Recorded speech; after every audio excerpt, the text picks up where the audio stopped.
Assalamualaikum. Akhirnya mereka menemukan rumah Pak Rohmat. Setelah hampir lamanya Pak Firman beserta Ustadz Rizal mencari keberadaan tempat tinggal Pak Rohmat. Setelah 2 jam berkeliling ke desa tetangga, rumahnya begitu asri dengan ditumbuhi beberapa bunga dan tanaman obat. Itulah rumah Pak Rohmat berada. Assalamualaikum. Pak Firman mengucap salam sambil mengetuk pintu. Waalaikumsalam. Tidak lama kemudian terdengar suara perempuan dari dalam rumah menjawab. Saat si pemilik rumah membukakan pintu, Pak Firman beserta rombongannya sudah berada di depan rumah dan sedikit membuat kaget sang pemilik rumah. Maaf bapak-bapak, ini siapa ya? Ibu-ibu yang membukakan pintu tersebut bertanya setelah mempersilahkan masuk. Maaf sebelumnya, kedatangan kami mengagetkan, sekaligus mengganggu ibu. Saya beserta orang saya kesini berniat ingin menanyakan suatu hal kepada Pak Rohmat. Apa benar ini rumah Pak Rohmat? Dan maaf ibu, ini siapanya Pak Rohmat? Jawab Pak Firman dengan beberapa pertanyaan. Saya ini istrinya Pak Rohmat, dan bapak keadaannya sedang tidak baik sepeninggal Cynthia, anak kami. Terdengar istri Pak Rohmat menahan tangisnya. Kalau begitu, bolehkah saya menemui Pak Rohmat?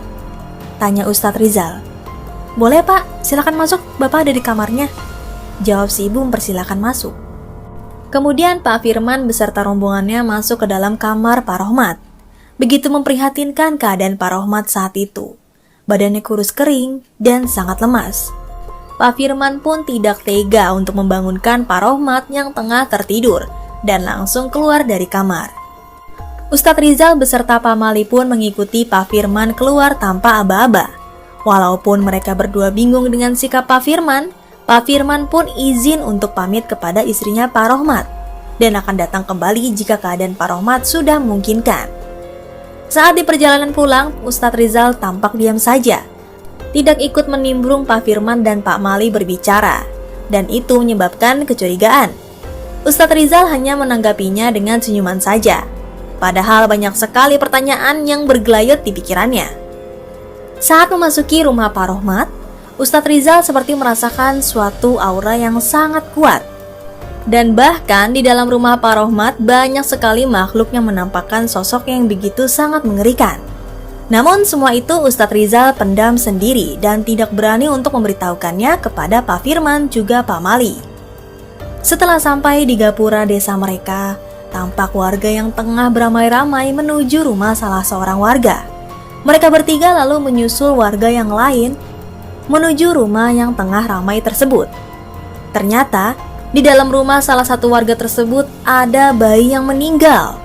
Ustadz Rizal pun mendekati bayi tersebut. Setelah diamati dengan seksama dan tak lupa dibicarakan amalan tanpa ada orang lain yang tahu, Ustadz Rizal mendapati kejanggalan dalam kematian bayi tersebut. Ustadz Rizal hanya diam saja karena tidak ingin menambah kesedihan wali bayi tersebut. Ustadz Rizal bersama warga yang lain merumat bayi itu agar segera dimakamkan. Sedang warga yang lain bergotong royong membuat makam si bayi dikuburkan.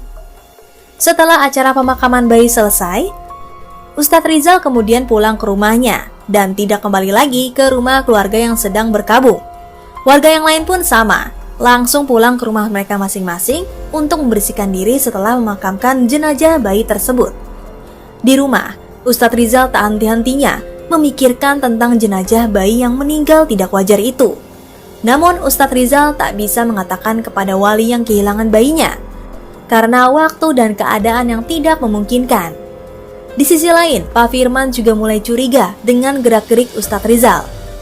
Karena semenjak pulang dari rumah Pak Rohmat sampai pemakaman jenazah bayi usai, Ustadz Rizal terkesan bersikap aneh dan menyembunyikan suatu hal namun tidak ingin jika ada orang lain yang mengetahuinya. Pak Firman pun yang semakin penasaran dengan sikap Ustadz Rizal mencoba mendatangi kediaman beliau. Assalamualaikum. Pak Firman mengucapkan salam setelah berada di depan rumah Ustadz Rizal. Waalaikumsalam, sebentar. Terdengar suara Ustadz Rizal dari dalam rumah. Oh, ada Pak Firman. Mari Pak, silakan masuk. Tawar Ustadz Rizal.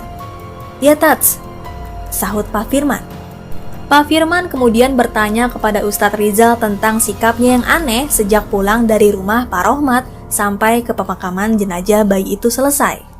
Ustadz Rizal hanya menanggapinya dengan senyuman sambil berkata bahwa dirinya sedang tidak enak badan.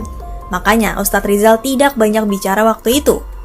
Pak Firman pun sepertinya percaya dengan penuturan yang diberikan oleh Ustadz Rizal. Karena sewaktu Pak Firman berbicara dengan Ustadz Rizal sering bersin dan merah matanya. Setelah Pak Firman puas dengan jawaban yang diberikan oleh Ustadz Rizal, Pak Firman pun meminta izin untuk pamit. Ustadz Rizal mengantar Pak Firman sampai dengan gerbang rumahnya, kemudian masuk ke rumah dan tiduran di kamarnya. Sebenarnya Ustadz Rizal ingin memberitahukan sesuatu hal yang dirasa ganjil menurutnya. Baik itu saat berkunjung ke rumah Pak Rohmat atau saat merumat jenazah bayi sebelum dimakamkan. Namun Ustadz Rizal berpendapat bahwa keganjilan yang ia rasakan sebaiknya ia telusuri dahulu sebelum memberitahu kepada orang lain. Malam harinya, Ustadz Rizal bersama warga lain menghadiri acara tahlilan di rumah warga yang tengah berkabung tersebut.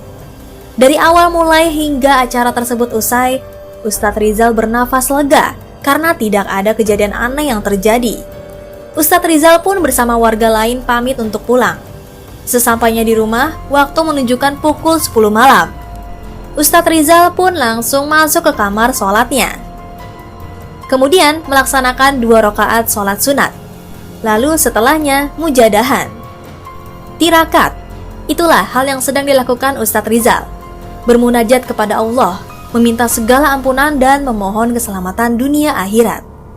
Saat Ustadz Rizal tengah bermujadah, terdengar suara-suara begitu mencekam dan menyayat hati meminta pertolongan.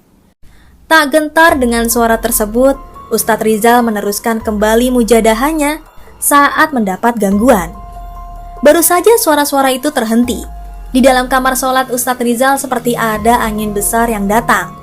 Ustadz Rizal lalu menyerukan bacaan mujahadahnya agar tidak terganggu oleh mereka yang mencoba mengganggunya.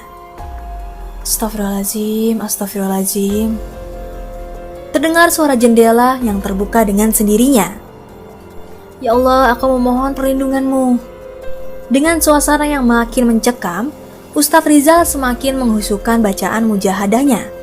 Akhirnya setelah beberapa saat, angin yang berhembus kencang perlahan-lahan mulai menghilang, hingga Ustadz Rizal mengucap syukur. Setelah Ustadz Rizal selesai dari mujahadahnya, kembali dia akan menutup kaca jendela yang tadi sempat terbuka dengan sendirinya. Astagfirullahaladzim, ucap Ustadz Rizal melihat